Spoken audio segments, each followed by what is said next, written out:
जो है वो मार्गदर्शन के लिए मटेरियल जो तैयार कर रहे हैं। और आज 11वीं कक्षा का जो है वो जो फर्स्ट चैप्टर है सेट, उसके बारे में कुछ बच्चों को जो है समझाने की कोशिश करेंगे।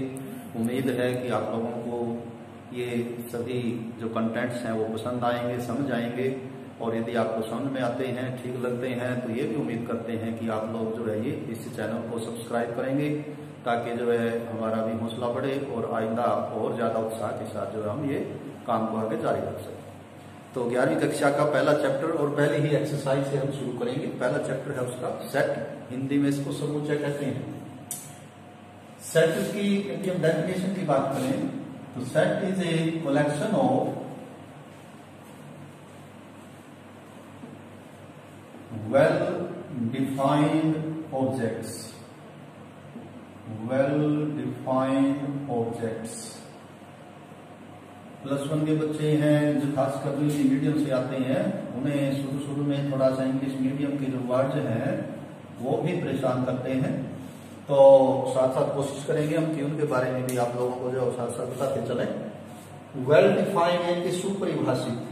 कलेक्शन, इसको एक समूह भी कह सकते हैं आप, कि एक ग्रुप होता है, समूह होता है।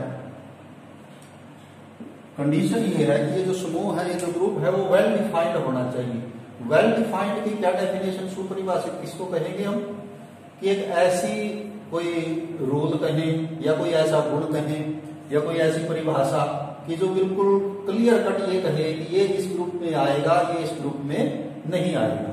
तो यदि वो ऐसी क्लियर कट डेफिनेशन है उस ग्रुप की, तो उसे हम बोलेंगे कि that collection is a set, कि that collection is a set. इसको और क्लियर करने के लिए आपकी जो एक्सरसाइज है 1.1, उसका जो फर्स्ट क्वेश्चन है वो हम यही डिस्कस करते हैं, ताकि जो हमारी डेफिनेशन है सेट की वो भी क्लियर हो। उसमें उसने कई कलेक्शंस दी हुई है, 9 कलेक्शन दी हुई है। पहली कलेक्शन है collection of month of year whose name starting with J, starting with J। ये कहना चाहता है कि हम उन महीनों के नामों का एक समूह, एक ग्रुप बनाए जिनका नाम J से शुरू होता है। तो क्या ये सेट होगा, will this be a set या नहीं होगा? तो हम कैसे देखेंगे कि क्या हम क्लियर कट ये बता सकते हैं कि इस ग्रुप में कौन कौन आएगा? तो मेरे ख्याल से कोई विवाद नहीं कर सकता। जनवरी, यदि हम कहें कि क्या जनवरी इसमें आएगा, तो कहेंगे कि जनवरी इसमें आएगा जी, क्योंकि जनवरी जो है जे से शुरू होता है। फरवरी, मार्च, अप्रैल मई आएंगे कि नहीं आएंगे जी, क्योंकि उनमें से जे से कोई भी शुरू नहीं हो रहा है। जून और जुलाई आएंगे, दोनों जे से शुरू है। यानी कि ये जो डेफिनेशन है वो कैसी डेफिनेशन है, सुपरिभाषित है। So this collection of month of year starting with J will be a set. एक सेकंड कलेक्शन इसने ली है इसमें, और कलेक्शन है ये most talented writers, most talented writers of India. Hindi में बात करें तो भारत के सबसे मेधावी लेखक या सबसे अच्छे लेखक। तो क्या ये भारत के सबसे अच्छी जो मेधावी या सबसे अच्छे जो लेखक हैं, उनका जो ग्रुप है वो एक सेट होगा? तो हम कैसे चेक करेंगे? वही चेक करेंगे कि क्या ये सुपरिभाषित है। वो सुपरिभाषित से ऐसे चेक होगा कि एक लेखक हो गए जैसे महादेवी वर्मा, तो आप यहीं से सोचें कि क्या महादेवी वर्मा इस ग्रुप में आएगी या नहीं आएगी, और कोई विवाद तो नहीं हो जाए इस बात पे भी महादेवी वर्मा इसमें नहीं आएगी। कोई ये कह दे कि नहीं वो ज्यादा नामी लेखिका नहीं, तो निश्चित रूप से विवादित है ये। कोई कहेगा कि मुंशी प्रेमचंद इसमें आना चाहिए, कोई कहेगा नहीं आना चाहिए, उनका नाम नहीं। महादेवी वर्मा का नाम कोई कहेगा आना चाहिए जी, कोई कहेगा नहीं आना चाहिए। यानी कि मोस्ट टैलेंटेड, ये टैलेंट हम किसको कहेंगे, इसकी कोई परिभाषा सही नहीं है। तो ये कैसा है, it is not well defined, सुपरिभाषित नहीं है ये। तो most talented writer of India, ये जो ग्रुप होगा, that group will not be a set, ये सेट नहीं होगा। तो तीसरा है ग्रुप इसमें, तो इसमें ये ऑब्जेक्टिव ही क्वेश्चन आपको बताना है, इट विल बी सेट और अदरवाइज नॉट। तो हम कहेंगे फर्स्ट में लिखेंगे it will be a set और इसे में लिखेंगे it will not be a set. इसी तरह इसमें एक फोर्थ ग्रुप और दिया है और वो है all boys in your class. आपकी जो 11वीं कक्षा है उसके सभी जो बच्चे हैं उनका जो ग्रुप है क्या वो सेट है। तो अब इसकी डेफिनेशन देखिए, और डेफिनेशन कैसे देखिए कि क्या कोई विवाद तो नहीं हो जाए कि मैं कहूं कि कोई इस बच्चे को इसमें ले लिया जाए और ले लिया तो कैसे ले लिया कि वो 11वीं में है। यदि 11वीं में है तो हमने ले लिया, यदि 11वीं में ना होता तो इसको हम नहीं ले सकते। यानी कि इस ये जो ग्रुप है इस ग्रुप की क्लियर कट डेफिनेशन है, बिल्कुल सुपरिभाषित है ये कि आपके स्कूल में जो 11वीं कक्षा के विद्यार्थी हैं वो इस ग्रुप में आएंगे और जो 11वीं कक्षा का विद्यार्थी नहीं है वो इस ग्रुप से बाहर रहेगा। और वो 11वीं कक्षा के जो विद्यार्थी हैं उनके नाम रजिस्टर में आपके जो लिखे हुए हैं। तो क्या हुआ ये, इट इज वेल डिफाइंड कि ये जो ग्रुप है इसकी बिल्कुल अच्छी परिभाषा है, कोई किसी भी तरह का उसमें कंफ्यूजन नहीं है। So it will be a set और इट इज ए सेट कि ये एक सेट है। तो ये हमने 4 ग्रुप जो है वो डिस्कस किए।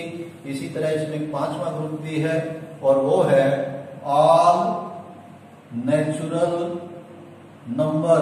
नेचुरल नंबर का मतलब होता है प्राकृतिक संख्याएं 1 2 3 4 लेस देन 100, 100 से छोटी प्राकृतिक संख्याएं। क्या ये ग्रुप वेल डिफाइंड है? बिल्कुल वेल डिफाइंड है जी, हमें पता ही है 1 2 3 4 5 6 और ये आ जाएगा 100 से छोटी है तो 99 तक हम ले लेंगे तो ये सारा ग्रुप हो जाएगा इनका। तो इस पे कोई विवाद नहीं है। कोई कहे कि क्या 50 इसका मेंबर है तो हम एकदम कहेंगे जी बिल्कुल इसका मेंबर है क्योंकि 50 नेचुरल नंबर है। कोई कहे -45 इसका मेंबर है तो हम कहेंगे जी नहीं हो सकता क्योंकि -45 तो नेचुरल नंबर है ही नहीं। कोई कहे कि 102 तो हम कहेंगे नहीं, क्यों जी, क्योंकि 102 तो 100 से छोटा नहीं है। उसने साथ में कंडीशन ये भी लगाई है कि लेस देन 100। तो कैसा है ये group? It is well defined so it is a set. It is well defined so it is a set. 6th group इसने लिया है नॉवेल्स यानी कि उपन्यास written by Munshi Premchand. Written by Munshi Premchand, बड़े महान लेखक हुए हमारे देश के मुंशी प्रेमचंद जी। उनके द्वारा लिखे गए नॉवेल्स, उनके द्वारा लिखे गए नॉवेल्स का यदि हम एक ग्रुप बनाए तो क्या वो सेट होगा? तो यहां भी आप ये देखिए क्या ये वेल डिफाइंड है। कैसे देखेंगे कि आप एक नॉवल ले आए और कोई कहे कि इसको इस ग्रुप में शामिल करो तो हम क्या करेंगे? उसका राइटर देखेंगे। यदि उसका राइटर है मुंशी प्रेमचंद जी तो उसको ले लेंगे और यदि उसका राइटर मुंशी प्रेमचंद जी नहीं है तो उसको बात कर देंगे। यानी बिल्कुल किसी प्रकार का कोई विवाद ही नहीं हो सकता कि इसका कौन मेंबर होगा कौन मेंबर नहीं होगा। Means it is well defined, यही लाइन आएगी, it is well defined so it is a set.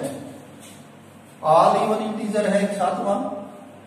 All even जो है वो सम संख्याओं की अंग्रेजी होती है ऑल इवन इंटीजर, और इंटीजर होती है पूर्णांक, सम पूर्णांक। तो सम पूर्णांकों पे कोई विवाद नहीं है। हम सभी को पता है कि सम पूर्णांक कौन से होते हैं जो 2 से भाग हो जाते हैं। डिविजिबल बाई 2 जो नंबर हैं आपके, डिविजिबल बाई 2 जो पूर्णांक हैं वो सारे सम कहलाते हैं। तो यदि कोई हमें पूछेगा जी कि 75 इसका मेंबर है तो हम एकदम से कहेंगे जी कि नहीं हो सकता because it is not even, ये सम है ही। कोई कहे कि 60 इसका मेंबर है तो कोई ना नहीं कर सकता क्योंकि 60 इज एन इवन नंबर की 60 जो सम संख्या इसलिए इसमें आएगा। तो क्या आंसर होगा इसका भी? It is well defined so it is a set. Question in this chapter, एक कलेक्शन और है क्वेश्चन इन दिस चैप्टर। ये जो पहला चैप्टर हम पढ़ रहे हैं 11वीं की मैथ का, उसमें जो क्वेश्चन है कैसी है ये? वेल डिफाइंड है, सारे लिखे हुए हैं उसमें।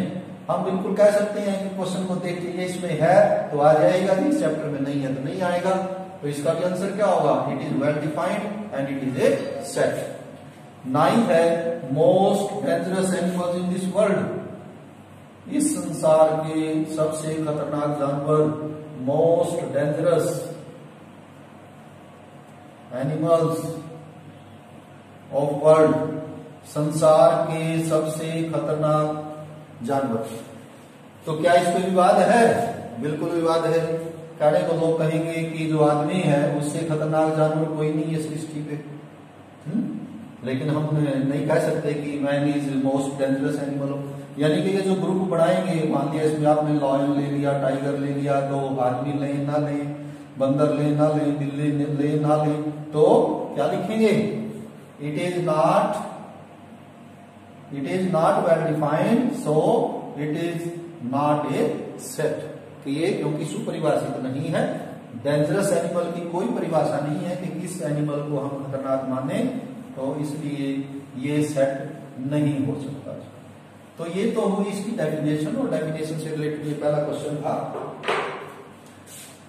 क्लियर है कि जो सेट है वो एक कलेक्शन होती है, ग्रुप होती है, ग्रुप होता है, समूह होता है, उस समूह के अंदर कुछ सदस्य होते हैं।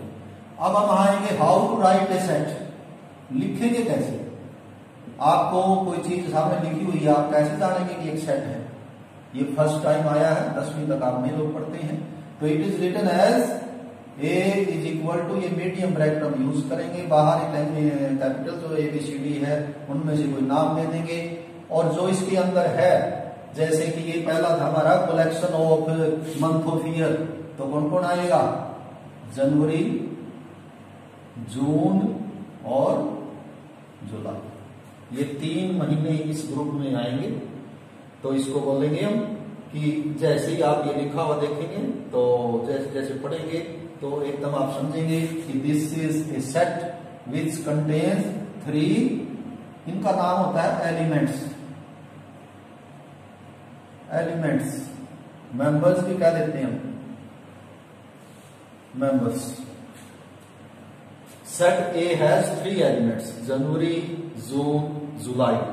ये मीडियम ब्रैकेट लगानी है, ऐसा नहीं कि आप इसको यूं कर दें अपनी मर्जी से, यही ब्रैकेट यूज करेंगे मीडियम ब्रैकेट।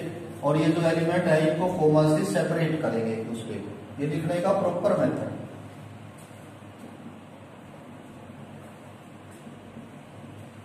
क्या समझेंगे अब ये क्या लिखा हुआ है?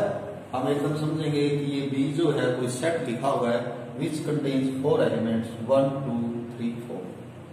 अब एक सिंपल ही पढ़ेंगे हम,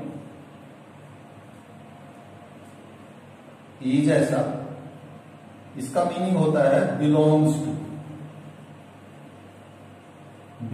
टू और इज ए मेंबर ऑफ, दोनों का एक ही मतलब है। बिलोंग्स टू कह लें या इज ए मेंबर ऑफ। और यदि आप इसको क्रॉस कर दें तो it means does not belong to, कि इसका मेंबर, या is not a member of this, कि ये इसका मेंबर नहीं है। ये दूसरी बात है इस फर्स्ट एक्सरसाइज में जो आपको सीखनी है, समझनी है डेफिनेशन के बाद, कि ये निशान किसका है। तो इस निशान का अर्थ है, ये जो सिंबल है वो है बिलोंग्स टू या इज ए मेंबर। जैसे हमें ये लिखना हो कि ये जो बी है इसका एक मेंबर है जी 3, तो कैसे लिखेंगे हम? 3 is a member of set B, कि सेट बी का एक मेंबर है 3। मान लिया मैं लिख रहा हूं कि 5 इसका मेंबर नहीं है, तो 5 is not a member of set B. तो इस तरह से हम लिखेंगे। इस पे भी एक क्वेश्चन इसमें जो सेकंड है वो बनाया हुआ है, ये जो सिंबल है, यानी कि हमने क्या हुआ, एक तो सेट हमें लिखने का एक प्रॉपर मेथड आना चाहिए, किस तरह से ये ब्रैकेट यूज करेंगे, ये एलिमेंट्स लिखेंगे, इनको कोमा से सेपरेट करेंगे, ऐसे।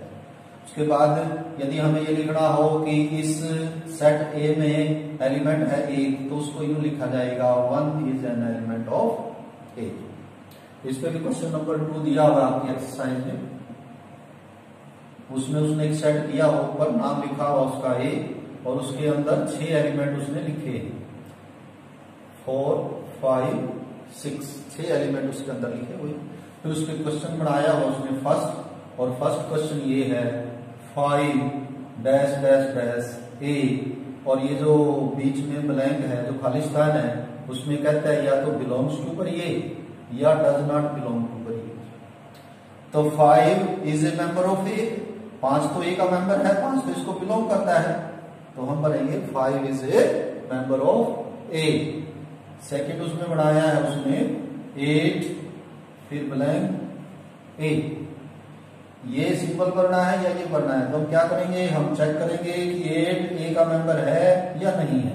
तो हम देखते हैं कि 8 ए का मेंबर नहीं है, तो 8 does not belong to set A और 8 is not a member of set A. तो बाकी भी 3-4 पार्ट और दिए हुए हैं, तो आप लोग वो कर लेंगे, बिल्कुल ही इजी है ये। तो उसके बाद हम आगे बढ़ेंगे।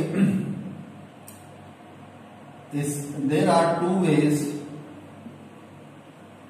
of writing a set. One is roster method and another is set builder form. Set builder form. Roster method को टेबुलेशन मेथड भी कह देते हैं हम, और सेट बिल्डर फॉर्म को टेबुलेशन मेथड भी कह देते हैं। मीनिंग क्या है, जो अभी हम लिख रहे थे, that is roster method. In roster method actual elements are written. Actual elements are written, उसके अंदर जो एलिमेंट्स है वही लिखे जाते हैं। फॉर एग्जाम्पल हमने लिखा कि सेट ए कंटेन्स 1 2 3 4। तो जब यूं लिखा जाता है, that method is called roster method of writing a set. तो क्लियर है कि सेट ए में 4 एलिमेंट हैं, 1 2 3 4। सेट बिल्डर फॉर्म में क्या किया जाता है, definition of elements is written. एक परिभाषा लिखी जाती है, एक गुण लिखा जाता है। Definition of elements is written, कि जो एलिमेंट्स उसके अंदर लिखे हैं वो परिभाषित रूप में या एक गुण उनका लिख दिया जाता है, जिसका मीनिंग वही होता है। जैसे ये जो सेट ए है, इसी को आप कैसे लिखते हैं, ए इज इक्वल टू, अब सेट है ये तो सेट की ब्रैकेट आएगी। फॉर एन एलिमेंट एक्स, सभी के लिए हम 1 2 3 4 के लिए क्या लिखेंगे, सभी को एक्स रिप्रेजेंट करेगा। अब इस एक्स की क्वालिटी लिखेंगे, क्या लिखेंगे, x बिलोंग्स टू, ये सिंबल हमने अभी यूज किया था, ये जो कैपिटल लाइन है इट मीन्स नेचुरल नंबर, प्राकृतिक संख्याएं। साथ ही साथ प्राकृतिक संख्याएं 1 2 3 4 5 अनंत होती हैं, लेकिन हमें तो यहाँ 4 तक लिखनी है, इसलिए एक फाउंडेशन और इस पे लगा देंगे, और वो क्या होगी, x is less than equal to 4। इसी चीज को यदि आप यूं लिख दें तो दोनों में कोई फर्क नहीं है। इसका भी मीनिंग जब हम निकालेंगे कि सेट ए में वो एक्स लिखने हैं जो कि नेचुरल नंबर हो और 4 या 4 से कम हो, तो ये भी कैसे हैं, ये भी नेचुरल नंबर है, 4 या 4 से कम है, दोनों का सेम मीनिंग है। तो जब आप ऐसे लिखते हैं, this method is roster method, जब आप उसको यूं लिखते हैं, this is called set builder form. इसी पे क्वेश्चन इसमें 3-4 बनाए हैं आपकी एक्सरसाइज में, और यही मेन पोर्शन भी है इस चैप्टर का, इस एक्सरसाइज का। तो एक तो इसमें क्वेश्चन 3rd क्वेश्चन बनाया है, उसमें आपको कुछ सेट दिए हुए हैं इसमें सेट बिल्डर फॉर्म में, और आपको बताना है उसको रोस्टर फॉर्म में लिखना है, राइट इन रोस्टर फॉर्म। और क्या सेट है पहला, उसका नाम उसने रखा हुआ है सेट ए, और वो कैसे लिखा हुआ है कि set A contains x such that x is an integer, x is an integer, integer कहलाता है पूर्णांक, x is an integer and -3 less than equal to 7 less than 7। तो आपको ये बताना है इसमें कौन कौन आएगा। एक लाइन के सम्स है ये, एक लाइन में इसका आंसर आ जाएगा। इसको पढ़ के आपको ये बताना है इसमें कौन कौन आएगा एक्चुअल में। तो ये क्या कहता है कि इसमें कौन लिखने हैं कि जो पूर्णांक हो, पूर्णांक होते हैं आपके 0 1 2 3 4 और इधर -1 -2, तो ये सारे पूर्णांक है। लेकिन साथ में इसने कंडीशन भी लगाई है, तो इनफाइनाइट हो जाएंगे, अनंत हो जाएंगे। कहां से कहां तक, -3 से लेके 7 तक लिखना। तो -3 के साथ इक्वल है, इस सिंबल में इसमें दोनों में डिफरेंस होता है। इस सिंबल का मतलब है लेस देन, छोटा होना चाहिए, इसमें ये साथ में आ जाता है, इक्वल भी हो सकता है। तो यहाँ लेस देन इक्वल है, ये लेस देन है, यानी कि ये इक्वल भी हो सकता है लेकिन यहाँ इक्वल नहीं हो सकता। तो कहने का अर्थ ये हुआ कि -3 हो सकता है क्योंकि x की वैल्यू -3, उसके अलावा -2, -1, 0, -3, -2, -1, 0, 1, 2, 3, 4, 5 एंड 6। 7 नहीं आएगा क्योंकि 7 में तो 7 से छोटा लिखा हुआ है। तो आप यूं लिखते हैं, ये और ये दोनों का सेम मीनिंग है। ये है रोस्टर फॉर्म, एक्चुअल में हमने एलिमेंट्स लिख दिए और ये ऊपर इनकी डेफिनेशन लिखी हुई है। तो इसी प्रकार इसमें सेकंड क्वेश्चन उसने दिया हुआ है, क्या कहते हैं वो कहता है कि आप सेट का नाम उसमें बी दिया हुआ है, B contains x such that x is a natural number. Natural number होते हैं प्राकृतिक संख्याएं, अभी अभी आई थी है, natural number and less than 6। प्राकृतिक संख्याएं 1, 2, 3, 4, 5, 6, 7, 8, 9, 10 और 6 से छोटी लिखनी है। मेरे ख्याल से ज्यादा चर्चा वाली बात ही नहीं है। क्या आएगा? 1, 2, 3, 4 और 5। 6 नहीं आएगा क्योंकि लेस देन है। यदि यहाँ इक्वल भी हो जाए तो फिर 6 भी शामिल कर लेंगे हम, फिलहाल 5 तक आए। तो ये सेकंड पार्ट है इसका। थर्ड है, उसका सेट का नाम उसने दिया हुआ है सी, और सी में दिए हुए उसने x such that x is 2 digit natural number. X is 2 digit, 2 अंकों की संख्या, 2 डिजिट नंबर, और whole sum natural number, 2 digit natural number, whole sum is sum of whose digits is 8। तो इसको आप पढ़ेंगे तो ये कहीं हिंदी में यदि आप बात करें तो इसका मतलब है 2 अंकों की संख्या, 2 अंकों की संख्या, और संख्या भी कैसी? प्राकृतिक संख्या, यानी 1 से आगे, जिसके अंकों का योग 8 हो। जो अंक हैं उस संख्या के, उनका योग 8 हो। तो बोलो इसमें कौन कौन आएगा जी? 2 अंकों की संख्या 10 से स्टार्ट होती है, 99 तक होती है। तो पहली संख्या मेरे ख्याल से क्या होनी चाहिए? 17, 1 और 7 8 होता है। फिर कौन होना चाहिए? 2 6 26, फिर 3 5 4 4 5 3 6 2 7 1 7 1। क्या और भी है कोई? एक और होगा नंबर, दैट इज 80। 80 भी ऐसा नंबर है कि 2 अंकों का भी है और इसके अंकों का जोड़ भी 8 है। तो ये जो सारी संख्याएं हैं, इनमें ये गुण है कि ये सारी प्राकृतिक संख्याएं हैं, 2 अंकों की हैं, अंकों का जोड़ 8 है। चौथे में उसने दिया हुआ है कि सेट डी है, और सेट डी में क्या है? It contains x such that x is a prime number. Prime होता है अभाज्य संख्या, अभाज्य prime number, and that prime number is divisor of 60। Divisor of 60, divisor का मतलब भाजक, 60 को भाग भी करता हो, अभाज्य भी हो, 60 को भाग भी करता हो। अब 60 के डिवाइजर कौन से हैं? डिवाइजर ऑफ 60, पहले टोटल देख लेते हैं हम।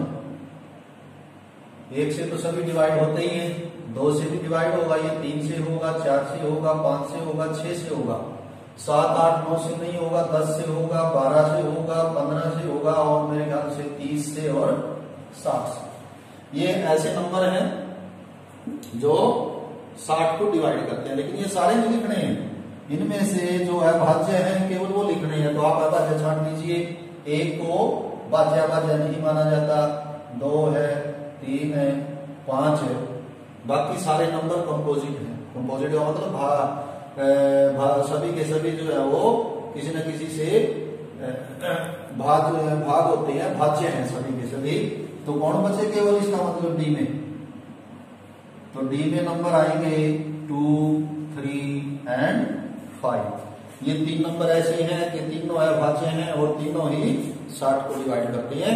बाकी जो 60 को डिवाइड करते हैं वो भाज्य हैं, अभाज्य नहीं है। तो इसने कहा था अभाज्य नहीं। तो ये हमारा इसमें आगे 5वां सेट इसने दिया हुआ है। नाम दिया हुआ उसका ई, और उसमें क्या करता है ये, it contains x such that all letters, letter बोलते हैं वर्ण को, A B C D, all letters in the word trigonometry,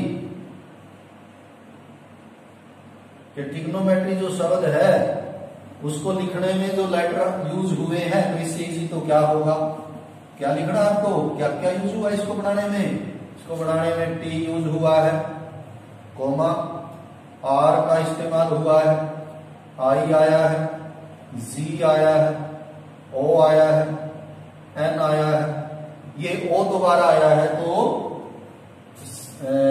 set में किसी एलिमेंट को दोबारा लिखने की जरूरत नहीं, ना ही लिखा जाता। क्यों नहीं लिखा जाता, क्योंकि सेट क्या होता है, ग्रुप होता है, समूह होता है।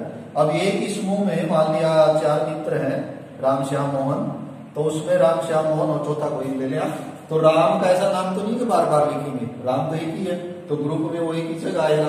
तो ये जो ओ जब आ चुका है तो ये आगे फिर दोबारा ओ लिखने की जरूरत नहीं है, इसको भी ओ के बाद एन आया है, एन के बाद एम आया है, एम के बाद ई आया है, ई के बाद टी, लेकिन टी ऑलरेडी आ चुका है, आर ऑलरेडी लिखा जा चुका है, और वाई, और ब्रैकेट जो है वो क्लोज कर देंगे। ध्यान से लिखना, ऐसे ही ये कोमा से सेपरेट करने हैं सारे, रिपीट करने की जरूरत नहीं है, रिपीट में कोई लेटर नहीं लिखना है। तो ये आपका इसी तरह छठा है कि बैटर किस किस से बनता है, वो आप लोग खुद कर लेंगे। इसका रेसिप्रोकल दिया हुआ फिर आगे इसने क्वेश्चन नंबर 4, उसमें क्या कहते हैं, टेबुलेशन मेथड या मोस्ट फॉर्म में दिया हुआ एक सेट, जैसे इसने सेट दे दिया, पहला क्वेश्चन है सेट दिया हुआ है 3, 6, 9, 12, आपको इसको सेट बिल्डर फॉर्म में लिखना है, डेफिनेशन में लिखना है। तो आपको एक ऐसी डेफिनेशन बनानी है जिसका यही मीनिंग हो, तो इनका कोई यूनिक आंसर नहीं है, कई आंसर लिख सकते हैं आप, जैसे कि मैं लिखता हूं ए कंटेन्स एक्स, ये सेट बिल्डर फॉर्म अभी हमने लिखी हुई थी, हमें दी हुई थी, सभी में ऐसे लिखा था, ए कंटेन्स एलिमेंट एक्स। अब इस एक्स की यहां प्रॉपर्टी लिखें, क्या लिखें, या ऐसा करें, चलो 2 तरीके से लिख के दिखाते हैं, इसको लिखो x is multiple of 3, multiple को आप पहाड़ा कह सकते हैं कि एक्स किसमें है, 3 के पहाड़े में है, ये 3 का ही पहाड़ा लिखा हुआ, लेकिन ये 12 तक लिखा हुआ है, और इसलिए हम कंडीशन लगा देते हैं क्या, x less than equal to 12, कि 12 से छोटा है, 3 के पहाड़े में है, तो यही मीनिंग आए। जरूरी है आप यही लिखें, इसका दूसरा डेफिनेशन आप बना सकते हैं, क्या लिखें, x की बजाय यहां करते हैं 3x, 3x, और x के बारे में क्या लिखें, x is a natural number, की x जो है वो एक प्राकृतिक संख्या है, लेकिन नेचुरल नंबर तो बहुत दूर तक होते हैं, हमें 12 में इसको बंद भी करना है, और क्या लिखेंगे, लेस देन इक्वल टू 4, 4 से छोटा लिखेंगे, as equal to 3x, x natural number, तो जैसे ही आप x नेचुरल नंबर लेंगे इसका